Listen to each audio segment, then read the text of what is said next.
ହିତଦୋଷ ହେଉଛି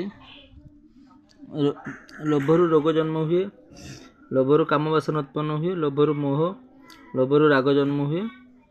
ଲୋଭ ବିନାଶ କରେ। ଜନ୍ମ ଲୋଭରୁ ରାଗ, ଲୋଭରୁ କାମ ବାସନା, ଲୋଭ ଅଜ୍ଞାନ, ଲୋଭ ହିଁ ସମସ୍ତ ପାପର କାରଣ ଅଟେ। ଲୋଭ ସମସ୍ତ ପାପର କାରଣ। ସୁନାର ମୃଗ ଯଦି ଅସମ୍ଭବ, ତଥାପି ରାମଚନ୍ଦ୍ର ସେହି ସୁନା ମୃଗକୁ ଲୋଭ କରି ବଡ଼ କଷ୍ଟ ପାଇଲେ। ବିପତ୍ତି ସମୟ ନିକଟତର ହୋଇଗଲେ ମଣିଷର ବୁଦ୍ଧି ମଧ୍ୟ ମଳିନ ପଡ଼ିଯାଏ। ତାପରେ ସେହି ସମସ୍ତ ପାରା ଜାଲରେ ବାନ୍ଧି ହୋଇଗଲେ। ତା କଥା ଶୁଣି ସେମାନେ ସେଟା ଓହ୍ଲାଇଥିଲେ, ତାକୁ ସମସ୍ତେ ସେ ଲୋଭରେ ଗାଳିମନ୍ଦ କଲେ। କାରଣ ଜଣେ କପତର ଲୋଭରେ ସବୁ କପତ ବାନ୍ଧି ହୋଇଗଲେ। ସାମୂହିକ କାର୍ଯ୍ୟ କଲାବେଳେ ସମସ୍ତଙ୍କ ଆଗକୁ ଆସିବା ଅନୁଚିତ। କାରଣ କାର୍ଯ୍ୟ ସଫଳ ହେଲେ ଫଳ ସମସ୍ତଙ୍କ ପାଇଁ ସମାନ। କାର୍ଯ୍ୟ ହାନି ଘଟିଲେ ଆଗୁଆ ହୋଇଥିବା ନେତାକୁ ମନୁଷ୍ୟ ମରେ, ବିପଦର ସମ୍ମୁଖୀନ ହୋଇଥାଏ। ହିତୋପଦେଶ।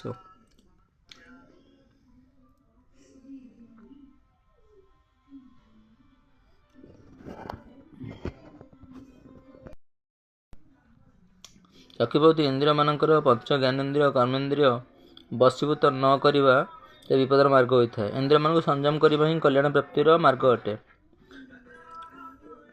ଇନ୍ଦ୍ରିୟମାନଙ୍କୁ ସଂଯତ କଲେ ହିଁ ଭଲ। ଇନ୍ଦ୍ରିୟମାନଙ୍କୁ ସଂଯମ କରିବା ଦ୍ୱାରା କଲ୍ୟାଣ ପ୍ରାପ୍ତି ହୋଇଥାଏ। ଯେଉଁ ମାର୍ଗରେ ଯିବାର ଅଛି ସେ ମାର୍ଗରେ ଯାଅ, ଇନ୍ଦ୍ରିୟକୁ ଅସଂଯତ କରିବା ମାର୍ଗରେ ଯାଅ। ତାକୁ ହେଉଛି ଇଚ୍ଛା କହନ୍ତି। ସମ୍ପଦ ପାଇବାର ଇଚ୍ଛା ହେଲେ ଇନ୍ଦ୍ରିୟ ସଂଯମ କର। ଯେଉଁ ପାରାମାନେ ଜାଲରେ ବାନ୍ଧି ପଡ଼ିଥିଲେ, ସବୁ ପାରା ଦୋଷ ଦେଲେ ଚିତ୍ରକୁ। ଯେଉଁ ଦୁଷ୍ଟ ପାରା ବୁଦ୍ଧିରେ ଆସିଥିଲେ, ଚିତ୍ରକୁ କହିଲେ ଏଥିରେ କିଛି ଦୋଷ ନାହିଁ, ଏହାର କିଛି ଦୋଷ ନାହିଁ। କାରଣ ନିଜର ମିତ୍ର ମଧ୍ୟ ଘଟିବାକୁ ଆସିଥିବା ବିପଦର ମୁଖ୍ୟ କାରଣ ପାଲଟିଯାଏ। ଉଦାହରଣ ସ୍ୱରୂପ, କ୍ଷୀର ଦୁହିଁଲା ବେଳେ ଗାଈର ଗୋଡ଼ ହିଁ ବାଛୁରୀକୁ ବାନ୍ଧିବା ପାଇଁ ସ୍ତମ୍ଭ ରୂପେ ବ୍ୟବହୃତ କରାଯାଏ। ତେଣୁ ଗାଈର ଗୋଡ଼, ତେଣୁ ହିତାକାଂକ୍ଷୀ ଲୋକ ମଧ୍ୟ ସେହି ବିପଦର କାରଣ ହୋଇଥାଏ ବିପଦ ଆସିଲା ବେଳେ। ଏପରି ମାଆର ଜଙ୍ଘ ବାଛୁରୀକୁ ବାନ୍ଧିବାର ଖୁଣ୍ଟ ପରି ସାହାଯ୍ୟ କରେ। ବିପଦବ୍ୟସ୍ତ ହୋଇଥାଏ, ଯିଏକି ବିପଦ ସମୟରେ ପଡ଼ିଥିବା ପ୍ରାଣୀମାନଙ୍କୁ ବିପଦରୁ ଉଦ୍ଧାର କରିବାରେ ସମର୍ଥ ହୁଏ। କିନ୍ତୁ ଯିଏ ଭୟଭୀତ ବା ବିପଦଗ୍ରସ୍ତ ପ୍ରାଣୀକୁ କେବଳ ନାନାବିଧ ତିରସ୍କାର ବାକ୍ୟ କହେ, ତେଣୁ ଏତକ କହିବା ହିଁ ନିଜର କର୍ତ୍ତବ୍ୟ ବୋଲି ମନେକରେ, ସେ ବନ୍ଧୁ ନୁହେଁ, ଶତ୍ରୁ। ଏମିତି କାହିଁ କଲୁ ମୂର୍ଖ ଇତ୍ୟାଦି କହେ, ସେ ହେଉଛି ଶତ୍ରୁ। ଭୟଭୀତ ହେବା ହେଉଛି କାପୁରୁଷର ଲକ୍ଷଣ। ତେଣୁ ବିପଦ ସମୟରେ ଧୈର୍ଯ୍ୟ ଧରିବ। ବିପଦ ସମୟରେ ଧୈର୍ଯ୍ୟ ଧରିବା ହେଉଛି ଅଧୈର୍ଯ୍ୟ ବା କାପୁରୁଷ ଲକ୍ଷଣ। ତେଣୁ ବିପଦ ସମୟରେ ଧୈର୍ଯ୍ୟ ଅବଲମ୍ବନ କରି ପ୍ରତିକାର କରିବା ବା ଉଦ୍ଧାର କରିବାର ଉପାୟ ଚିନ୍ତା କରିବା ହେଉଛି। ଧୈର୍ଯ୍ୟ ଧରିବା ଓ ଉନ୍ନତିରେ ଅଭିମାନ ଶୂନ୍ୟ ସ୍ୱଭାବରେ ବଚନ ଚାତୁରୀ, ଯୁଦ୍ଧରେ ବୀରତା, ଯଶ ପ୍ରାପ୍ତି ପାଇଁ ଇଚ୍ଛା, ହିତଦୋଷ, ଶାସ୍ତ୍ରାଭ୍ୟାସ କରିବାର ଅହେତୁକ ଅନୁରାଗ, ଏଗୁଡ଼ିକ ମହାତ୍ମାମାନଙ୍କ ସ୍ୱଭାବସିଦ୍ଧ ଗୁଣ ଅଟେ।